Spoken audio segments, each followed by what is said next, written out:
Break तो बाद तुहाडा एक बार मुड़ तो बहुत बहुत स्वागत है। तुसीं देख रहे हो न्यूज़ 18 पंजाब हरियाणा हिमाचल दा मिशन साहस संघर्ष साहस अते कामयाबी दी महागाथा। पंजाब दे MSME सैक्टर दे नाल जुड़े वख-वख बिंदुआं दे उत्ते चर्चा करन दे लई साडे नाल मेहमान जुड़े होए ने।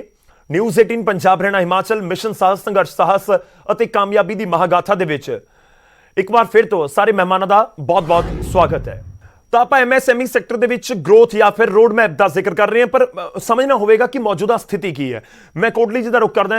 कोटली जी, तुहाडे कोले पूरा डिपार्टमेंट है, मंत्राला है, MSME सैक्टर की मौजूदा स्थिति नूं तुसीं किवें देखदे हो कि मौजूदा स्थिति इस समय MSME सैक्टर की है? देखो, MSME हर स्टेट की बैकबोन है और ये हज़ारां लोग जुड़े हुए ने। तो साडी कोशिश है कि इन्हां नूं वध तो वध इंसेंटिव दईए, वध तो वध इन्हां दीयां डिमांड्स नूं मन्नीए। और क्योंकि साडी हुण नवीं सरकार है और मानयोग मुख मंत्री चरणजीत सिंह चन्नी जी भी इस गल दे लई उन्हां दी सोच है कि इंडस्ट्री नूं अगर असीं बढ़ावा देवांगे, अगर असीं इंडस्ट्री की गल मन्नांगे और पंजाब दे विच अगर इंडस्ट्रीयल फ्रेंडली एटमोसफेयर होएगा, अच्छा एनवायरनमेंट होएगा, तो इहदे नाल तरक्की हुंदी है। इहदे नाल जिथे लोकां दी जिहड़ी इस जुड़े हुए लोग ने इंडस्ट्री दे नाल, जिथे असीं उन्हां दी तरक्की चाहुंदे आ, उहदे नाल नाल पंजाब दी इकोनॉमी नूं भी बड़ा बूस्ट मिलेगा और रोजगार पैदा होणगे। मैं पारस जी का रुख करदा एक बार। पारस जी, मौजूदा स्थिति मंत्री साहब दस रहे ने, पर बहुत सारे चैलेंजेस भी ने, चुनौतियां भी ने। तुहानूं की लगदा है कि अज दी डेट दे विच MSME सैक्टर दे सामने चुनौतियां किहड़ियां-किहड़ियां ने?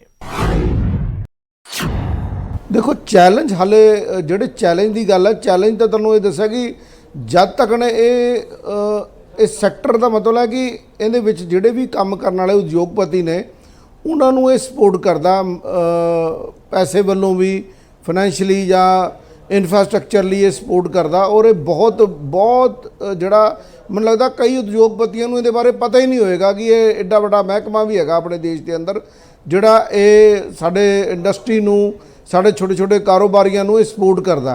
ਇਹਦੇ बारे हाले प्रॉपर ज्ञान, क्योंकि ये महकमे की भी बड़ी वड्डी कमी मैं गिणदा कि क्योंकि महकमे ਨੂੰ भी ये चाहिए कि ये छोटिया छोटिया मीट हर जिले वाइज, हर नुक्कड़ वाइज करन तां जो ये लोगों को इस महकमे बारे पता लग सके। क्योंकि मैं एक दो मीटिंगां इन्हां नाल कीतियां खुद, क्योंकि मेरा भी तजर्बा, मैं मिल के आया, पर मैनूं इहदे च संभावनावां बहुत वड्डियां नज़र आईयां।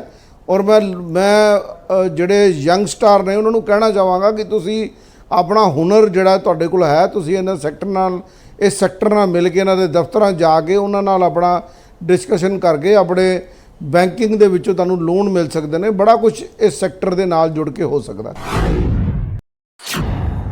ठीक है, मैं पारस जी तो बाद रुख करदा मनमोहन जी दा साडे नाल जुड़े हुए ने। मनमोहन जी, जेकर असीं गल करिए बिजनेस दी, तां इंफ्रास्ट्रक्चर दे नाल विकास नाल वपार दे खेतर दे विच किन्ना सुधार आया है?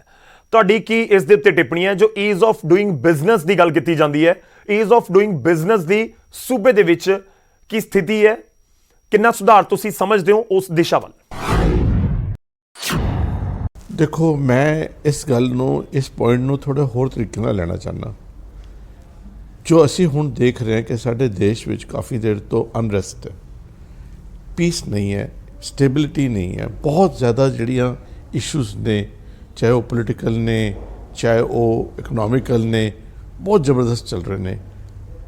जो मैं समझदा सुधार तो बहुत एक अलग गल है। सब तो पहला फैक्टर जिहड़ा हैगा किसी भी कंट्री वास्ते, किसी स्टेट वास्ते, किसी रीजन वास्ते, वो स्टेबिलिटी हैगी है। हुण तुसीं पंजाब 'च देख लो, पिछले साल 2 साल तो की स्टेबिलिटी हैगी है। गवर्नमेंट के इशूज़ ने, फार्मर के इशूज़ ने, कितने होर प्रांतां चले जाओ उत्थे होर इशू ने। सो मैं तो यह समझदा कि सब तो पहले सानू कुछ देर वास्ते अपनी कंट्री की इकॉनमी नूं रीसैट करने वास्ते कुछ मुद्दों नूं थोड़ा अलग कर देना चाहिए। क्योंकि जब तक सानू घट तो घट 1 साल नहीं मिलेगा जिहड़ा बिना डिस्टर्बेंस के, बिना डिसरप्शन के चलेगा, तब तक फायदा। इहदे च कोई ये गल नहीं है, अगर कोई इशू है तो उन्होंने जल्दी रिजॉल्व करना चाहिए, दिस वे और दैट वे, उन्होंने लटकाना नहीं चाहिए। मैनूं ये लगता है कि जिहड़े इशूज़ ने वो बाय एंड लार्ज इकोनॉमी नूं डिस्टर्ब कर देंदे ने। जे मैं जा ही नहीं सकता, जे मैनूं पता ही नहीं मैं कल पहुँच सकदा कि नहीं पहुँच सकता, जे मैनूं पता ही नहीं कि मेरा माल अज डिलीवर होएगा कि नहीं होएगा, then what are we working for, you know?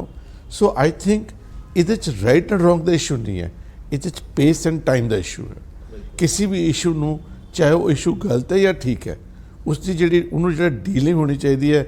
The policy should not be ਕਿ ਵਿਲ ਟਾਇਰ ਦੈਮ ਆਊਟ, ਕਿ ਥਕਾ ਕੇ ਮਾਰ ਦਾਂਗੇ, ਉਹ ਚੀਜ਼ ਨਹੀਂ ਚੱਲੇਗੀ। ਮੈਨੂੰ ਲੱਗਦਾ ਹੈ ਕਿ ਉੱਥੇ ਅਸੀਂ ਜਾ ਕੇ, ਚਾਹੇ ਉਹ ਰਾਜਨੀਤਿਕ ਗੱਲ ਹੋਵੇ, ਚਾਹੇ ਉਹ ਆਰਥਿਕ ਹੋਏ, ਚਾਹੇ ਸਮਾਜਿਕ ਹੋਏ, ਥਕਾ ਕੇ ਮਾਰਨ ਵਾਲਾ ਜਿਹੜੀ ਅਪਰੋਚ ਹੈਗੀ ਹੈ ਉਹ ਨਹੀਂ ਚੱਲ ਸਕਦੀ।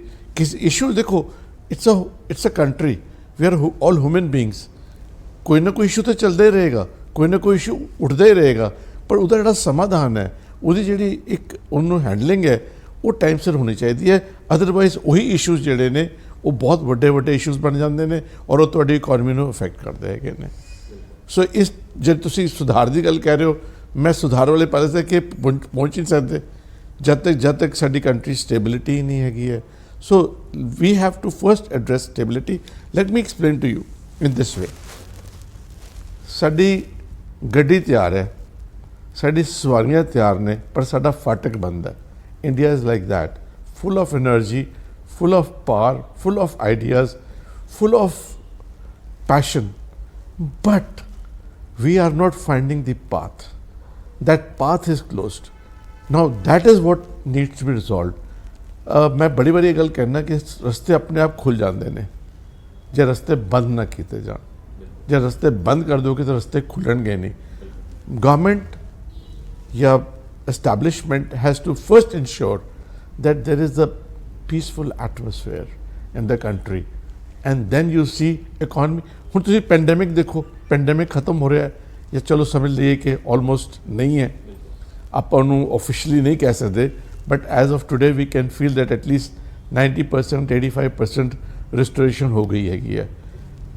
ਲੋਕ ਹੌਲੇ ਹੌਲੇ ਉਹ ਪੀਰੀਅਡ ਭੁੱਲ ਰਹੇ ਨੇ। ਇਹ ਇੰਡੀਅਨ ਸਪਿਰਿਟ ਹੈ ਕਿ we are coming back with revenge. ਅੱਜ ਲੋਕ ਟਰੈਵਲ ਕਰ ਰਹੇ ਨੇ, ਜਾ ਰਹੇ ਨੇ। ਇੰਨਾ ਵਧੀਆ ਮੁਲਕ ਜਿਹੜਾ ਇੰਨੀ ਜਲਦੀ ਰਿਕਵਰੀ ਕਰ ਲੈਂਦਾ ਹੈਗਾ, ਉਸ ਨੂੰ ਕੌਣ ਰੋਕ ਸਕਦਾ ਹੈ? ਸਿਵਾਏ ਅਸੀਂ ਆਪਣੇ ਆਪ ਹੀ ਆਪਣੇ ਪ੍ਰੋਗਰੈਸ ਨੂੰ ਰੋਕ ਰਹੇ ਹੈਗੇ ਆ, ਕੋਈ ਹੋਰ ਨਹੀਂ ਰੋਕ ਸਕਦਾ। ਨਿਊਜ਼ 18 ਪੰਜਾਬ ਹਰਿਆਣਾ ਹਿਮਾਚਲ ਮਿਸ਼ਨ ਸਾਹਸ, ਸੰਘਰਸ਼ ਸਾਹਸ ਅਤੇ ਸਫਲਤਾ ਦੀ ਮਹਾਗਾਥਾ ਐਪੀਸੋਡ ਦੇ ਵਿੱਚ ਫਿਲਹਾਲ ਸਮਾਂ ਹੋਇਆ ਇੱਕ ਛੋਟੇ ਜਿਹੇ ਬ੍ਰੇਕ ਦਾ। ਬ੍ਰੇਕ ਤੋਂ ਬਾਅਦ ਵਰਤਾਂਗੇ MSME ਸੈਕਟਰ ਦੇ ਨਾਲ ਜੁੜੇ ਖਾਸ ਮਹਿਮਾਨ ਅਤੇ ਐਕਸਪਰਟਸ ਦੇ ਨਾਲ ਹੋਰ ਚਰਚਾ ਅਤੇ ਗੱਲਬਾਤ ਦੇ ਸਿਲਸਿਲੇ ਨੂੰ ਅੱਗੇ ਵਧਾਵਾਂਗੇ।